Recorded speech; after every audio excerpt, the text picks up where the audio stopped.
Jangan lupa like, komen, dan subscribe channel YouTube TVRI Bengkulu. Dan jangan lupa nyalakan notifikasinya.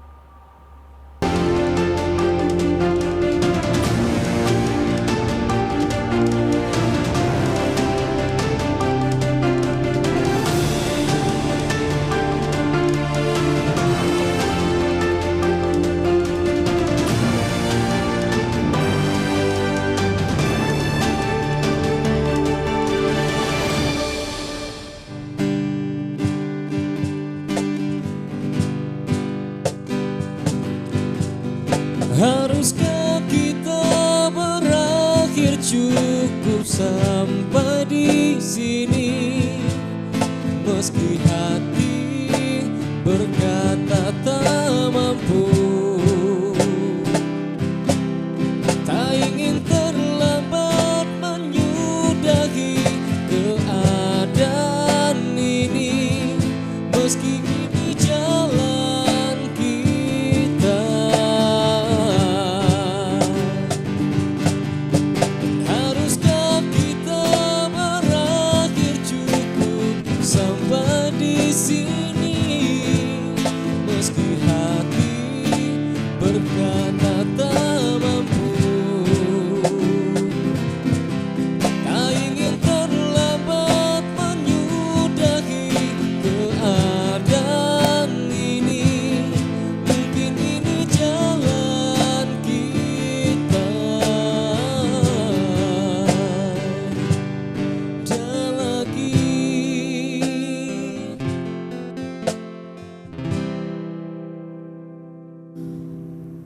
Baik pemirsa, kembali di Bendo TVRI Bengkulu untuk sore hari ini. Tema kita masih sama tentunya dengan Hari Narkotika Internasional. Dengan narasumber kita ada Bapak Aidil Fitriansyah selaku Kabid Rehabilitasi BNNP Bengkulu, dan juga ada Bang Deddy Rahman selaku konselor. Tentunya kita berbincang lagi dengan mereka untuk menggali kembali tentunya apa itu narkotika dan juga jenis-jenisnya mungkin yang belum diketahui, dan mengapa narkotika ini sangat disukai sekali oleh orang-orang yang mungkin menjadi pengguna narkotika itu sendiri. Kita kembali ke Bang Aidil nih, Bang Aidil Fitriansyah ya. Nah, Bang, seperti apa tentunya untuk, kan kita tahu bahwa orang-orang ini kan edukasinya tentang narkoba itu sudah cukup banyak lah ya, mulai dari sekolah mungkin dikasih tahu, dari SMP, SMA, atau mungkin dia udah banyak pengetahuan tentang narkoba itu sendiri. Tapi kenapa masih ingin yang namanya coba-coba itu sendiri? Ada hal nggak sih yang mungkin yang membuat mereka itu mencoba narkoba itu sendiri? Ya, jadi pada tahap coba-coba ini kan muncul suatu penasaran, ya, penasaran. Yang kadang-kadang juga apakah saya berpikir semakin banyak kita berkampanye dengan larangan menggunakan narkoba, justru kampanye ini justru menimbulkan rasa penasaran.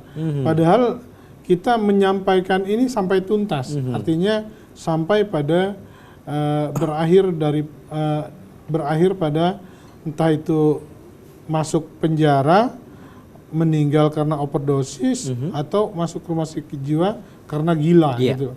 Cuma ya namanya juga orang yang mau coba-coba ya selalu juga mencoba untuk mencari sensasinya mungkin. Tapi saya kadang-kadang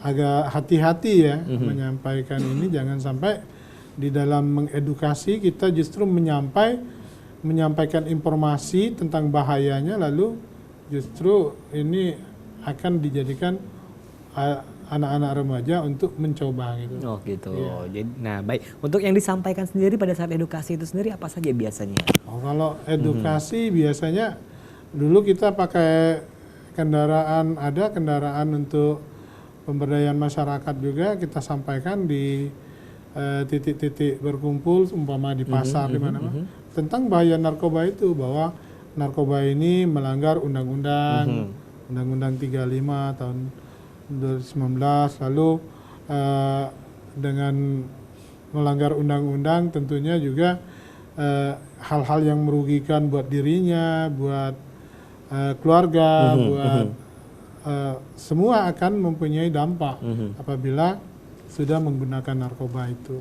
Jadi memang pada penggunaan narkoba ini bukan pada diri yang menggunakan saja, tapi justru mempunyai multiplier effect ya. Artinya bisa keluarga, terus lingkungan kerja dan sebagainya. Oke, baik. Nah, keluarga sendiri Pak Aidil apakah punya peran yang bagus juga, yang efektif juga tentunya agar nantinya misalnya anak tersebut setelah direhabilitasi untuk bisa kesembuhannya sendiri?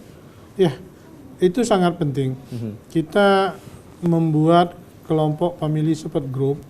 Family support group ini artinya agar keluarga atau orang tua yang anak-anaknya bermasalah dengan narkoba, dia akan sharing tentang berbagai pengalaman, lalu dengan pengalaman-pengalaman orang tua ini juga akan menjadikan suatu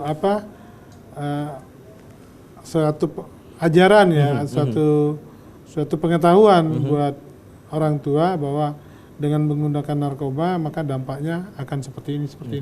Ada banyak ceritanya ya, gara-gara anak menggunakan narkoba lalu orang tua jadi nggak harmonis ya. Dikucilkan anaknya seperti itu. Bukan dikucilkan, justru orang tua saling menyalahkan. Oh, saling menyalahkan. Saling menyalahkan. Nah, ini kan ibunya menyalahkan bapaknya, mungkin kata ibunya bapaknya terlalu Sibuk royal dengan duit, setiap minta dikasih duit.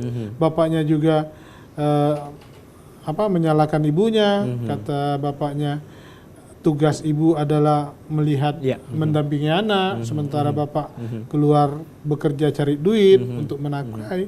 Nah, ini akan bisa terjadi gitu. Ada contoh kasus seperti itu? Ya ada banyak. Kalau masalah kasus-kasus keluarga ini banyak. Ya, banyak sekali. Oke, baik. Berarti itu merupakan salah satu penyebab juga ya Pak untuk ketidakharmonisan keluarga untuk menjadi pengguna narkoba. Iya.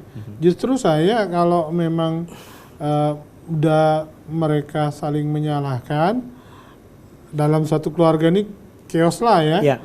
Anak menyalahkan orang tua menyalahkan anak, istri menyalahkan suami menyalahkan istri.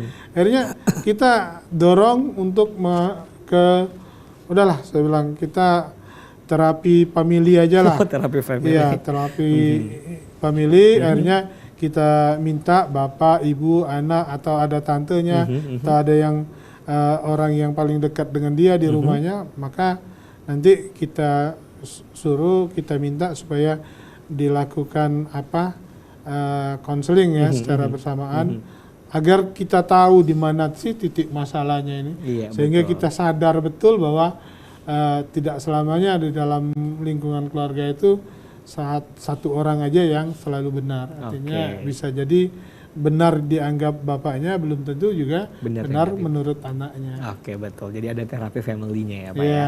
Baik, kita ke Pak Dedi Rahman nih selaku konselor Bang Dedi.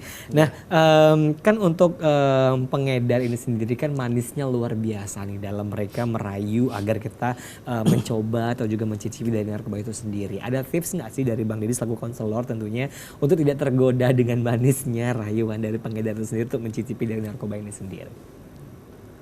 Kalau tips adalah pasti Bang. Apa tuh? Jadi sebenarnya ingat kerugiannya, ingat sekitar, ingat pengalaman. Bisa dikatakan kalau di rehab itu mirroring.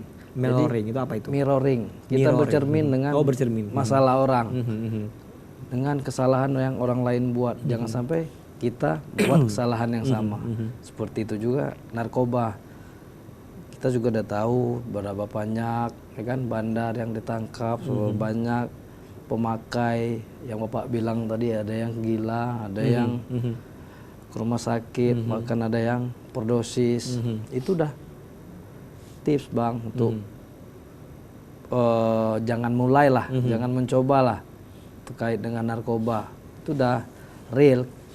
Contoh yang nyata terkait dengan penyalahgunaan pemakai narkoba. Awalnya coba-coba, awalnya dikasih gratis ya kan, awalnya udah nggak mau ngelak, tapi memang bandarnya punya trik tersendiri, punya tips juga untuk meracuni, untuk merusak generasi-generasi muda tadi untuk pakai narkoba. Akhirnya step-stepnya seperti itu, Bang. Oke, baik. Nah, kalau semisalnya nih kita sudah nyicip sekali ya kan narkoba itu sendiri, apakah itu akan langsung membuat kita ketagihan gak sih Bang Deddy? Enggak. Kalau sekali mungkin enggak, Bang. Jadi yang faktor yang pasti merusak itu teman, terus menghubungi, terus mengajak, punya ide, enaknya seperti ini loh, cuaca seperti ini, enaknya lagi santai ini, beli lagi loh, pakai lagi loh, ya kan. Akhirnya itu yang cenderung menguatkan untuk pakai lagi. Oke, berarti lingkungan pun berperan aktif juga ya tentunya untuk kita sendiri ya. Jadi pintar-pintar kita untuk memilih lingkungan sendiri juga ya Pak Deddy. Betul, ya. Baik pemirsa, kita akan jeda iklan kembali tentunya tetap bersama kami di Berndo TVRI Bengkulu.